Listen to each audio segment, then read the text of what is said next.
For the given hypothetical reactions the equilibrium constants are as follows. ये 3 reactions दी हुए हैं, इनके इक्विलिब्रियम कांस्टेंट्स दी हुए हैं।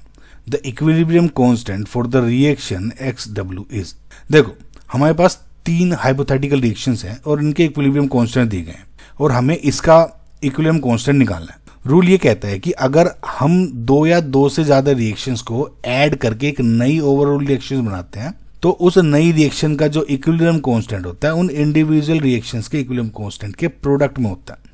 मतलब अगर मैं इनको ऐड करके रिएक्शन बना रहा हूँ सारी, RxN1 plus RxN2 plus so on, और मेरा जो RxN फाइनल रिएक्शन फाइनल बन रही है, ठीक है, अगर इनका K1 K2 वगैरह वगैरह है तो जो K फाइनल होता है K ओवरऑल वो K1 into K2 into K3 ऐसे बनता है। समझ में?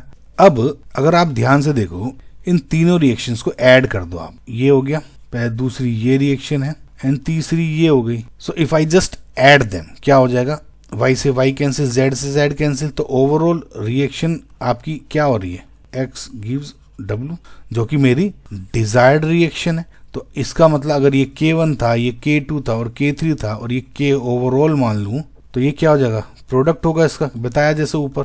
ठीक है, ये हो गया।